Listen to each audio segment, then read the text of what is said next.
Terus instrumennya kedua adalah peraturan kebijakan. Peraturan kebijakan. Yang tadi 30/2014. Ya. Pasalnya itu di pasal 22 sampai 20 dan 24. Ya. Tentang apa tuh? Diskresi. Ya, pas dibuka. Betul lah. Bagian ke-1 umum, pasal 22 diskresi. Pasal 23 lingkup itu diskresi. disebut dengan wireless immersion. Wireless immersion. Ya, Oke. wireless immersion kalau dalam bahasa di kepolisianku itu namanya discretion atau Discretion. tulisannya discretion theory. Diskresi teori. Bacanya discretion Discretion theory. theory. Power, nanti kekuatan diskresi namanya. Kalau di kepolisian itu disebut itu. Itu namanya kalau di apa namanya di kajian teori itu disebut dengan phrase immersion, tulisannya F-R-E-I-E-S, phrase. Fresh. Emerson, karena dulu penemunya itu phrase Emerson, itu nemu dari diskresi. Tulisannya discretion theory atau discretion theory. Itu yang kedua. Oke. Nah, terus yang ketiga itu misalnya itu suatu diskresi. Ini yang tadi saya kutip menurut itu apa dosen UI itu namanya siapa? Prasojo itu. Prasojo. Prof. Prasojo itu loh. Oke. Nah itu ada namanya perencanaan. Perencanaan itu dalam bahasanya Mahfud adalah head planning atau head plan. Keren bener bahasa saya, head planning. Iya, kepala rencana. Iya, perencanaan itu. Perencanaan. Itu harus ada batasan waktunya. Makanya nanti akan catanya di tun itu. Ada tatanya cuma 5 hari. Loh, nggak lama ya? Nggak lama. Jadi 5 hari misalnya itu mau ngambil diskresi, kemarin kan ngomong diskresi. Diskresi itu kan ada perencanaan 5 hari sebelum, dan kalau itu diambil putusan 5 hari setelah harus ada laporan ke atasannya. Pertanyaan apa, ininya Kalau apa. pakai diskresi berarti batas waktunya 5 hari. 5 hari aja. Pas itu 5 hari. ada pendapatnya, itu kan dipertegas pendapatnya itu Prof itu. Prasojo tadi. Iya. Kalau 5 hari tidak dilaksanakan berarti wajib lapor. Enggak, kalau dilakukan, sudah dilakukan, nanti dia Tinggal lapor. Kalau tidak dilakukan? Ya kalau dilakukan enggak keluar surat, ini kan pembahasannya kan udah keluar surat. Oh, sudah keluar surat. Kita yang realistis aja, yang Siap. faktual aja. Berarti kalau keluar dilaksanakan Kan tinggal sudah keluar suratnya, kok nggak dilakukan gimana? Enggak, Kamu itu ya batal. pertanyaannya realistis aja. Batal. Kalau enggak, kan gitu loh. Siap. Jadi kalau menurut aku ya perlu perlu dicek aja, dites aja besok. Makanya kan kemarin aku sampaikan, oke lah diskusi, ayo di depan hakim. Nanti Ya, sama-sama. Kamu bawa barang bukti, aku bawa barang bukti, kan gitu. kita diskusi deh. Nah, diskusi. Memang kamu sudah dapat tugas, surat tugasnya kayak apa? Kalau memang Jangan dapat. di antidatir malah kena 263 pidana. Iya. 264 Pemalsuan. Iya, memberi keterangan palsu Palsu, 264. Surat yang nggak ada bikin-bikin. Ya, Ah. itu bahaya. Tapi yakin Pak Menteri nggak mau antidatir. Paling Pak Menteri nggak tahu lah, walau alam perintahnya lisan atau enggak. Tapi saya tak laca. Misalnya ya, di antidatir aku tahu, pasti aku nanti tahu. Karena mengelacak administrasi itu cukup gampang. Kayak notaris lah, misalnya minuta itu bermain-main di minuta, nomor minuta itu tahu. Kalau sudah minuta keluar atau apa, tahu. Dibuat main Kan kelihatan. nomor itu kan terus. Iya, betul. Nah, mau Nomor di antidatir bi. Iya, nggak tahu. Nanti misalnya aku lah nggak terima nih, ya toh?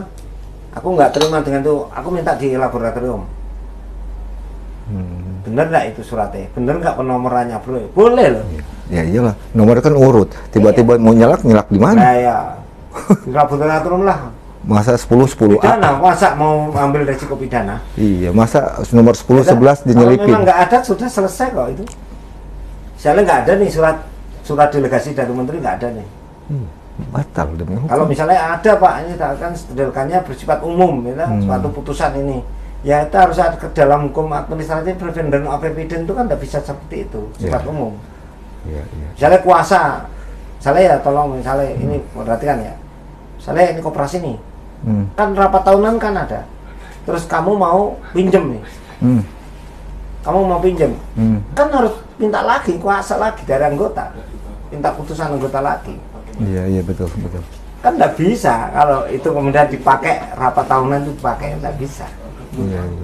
Nah, makanya rembuk nasional ini kan ya harus jelas, namanya perencanaan atau head planningnya harus jelas. Nah kemudian yang kelima itu perizinan. Kelima ya, perizinan, oke. Nah perizinan ini namanya konsesi. Ya konsesi. Kalau ini yang didiskresi apa dulu? Udah ada dulu, ada perizinannya enggak? Misalkan, nah ini nanti apakah rembuk nasional itu nanti berkaitan dengan tadi misalnya BSSN, ya. Enggak perizinan BSSN. Ingat kan BSSN itu kamu baca nanti di Perpres 28 2021 itu pengganti Perpres 2017. 2017 itu 2 kali kalau enggak 3 kali diganti. Harus pakai Yang terakhir itu 133 2017. Sebelumnya tuh 5 berapa saya agak lupa sebelumnya. 51 atau 52. Karena BSSN itu yang memerintahkan langsung presiden yang mengatur. Bukan, jadi BSSN itu diangkat dan mempertanggungjawabkan langsung presiden, iya, diangkat dan mempertanggungjawabkan, iya. Dia itu dibiayai APBN. Tapi dia itu komandonya Kemeninfo. Menko Mahfud apa namanya? Kominfo. Polhukam. Menko Polhukam. Komandonya sana. Menko. Tapi tanggung jawabnya ke presiden. Sama dengan apa Pak BG apa nih? BG. Ya Pak BG itu.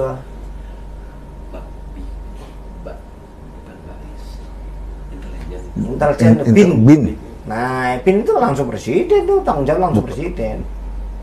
Tapi tetap laporan komandonya di Menko Polhukam. Menko Polhukam. Gitu sama. Badan Sandi Negara itu pada itu. Berarti nggak sembarangan dong BSSN dipergunakan. Ya makanya aku mempertanyakan kalau itu kemudian disebut di suratnya AHU itu kan namanya ada konsesi. Ya boleh-boleh aja, namanya ada konsesi. Tapi kan saya tertanyakan, mana konsesi perizinannya? Kalau nanti kok nanti kan nggak boleh. Orang kamu pemilu sana, mana perizinan pemilu nanti, kan nggak boleh. Nanti orang bangunan belum jadi kok minta izin. Nah, yang kamu misalnya mau pemilu nih, KPU mau nggak dia suruh melaksanakan pemilu? Nanti perizinannya mana, ini regulasi mana? Nanti, nggak boleh. Izin keluar dulu baru. Nah, iya makanya saya tak kemarin kan saya yakin bukan karena saya peramal, yakin dengan kompetensi yang saya miliki, dengan aturan keilmuan yang sudah saya kuasai, itu loh.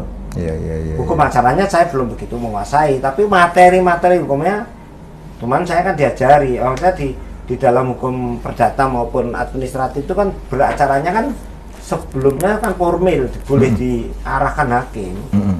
Gitu, karena kan boleh saya sebagai subjek individu itu boleh, nggak usah mewakili pengwil, nggak usah, ini boleh sepanjang saya nanti ya saya paling tinggal meminta pada pengwil Jateng bahwa saya memang anggota pengwil Jateng, minta pernyataan bahwa saya anggota pengwil Jateng, saya minta pernyataan bahwa saya memang betul pernah jadi ketua, karena kan ada kaitannya ya. Pernah jadi ketua itu kan, walaupun ada putusannya juga kan. Bahwa putusan rapat pleno saya memang masih aktif, masih diakui gitu. Iya, betul. Dan saya sebagai anggota sampai 2 Oktober terakhir. Tapi tidak harus jadi pengurus saya untuk menggugat. Iya. Justru kalau jadi pengurus tanda tanya, ya berarti subjektif dong untuk kepentingan Jateng atau untuk kepentingan pengwil 24. Nah, makanya saya udah sekarang bebas saya bukan pengurus, saya juga bukan penasehat, bukan penasehat juga, tidak terikat di dalam pengwil Jateng.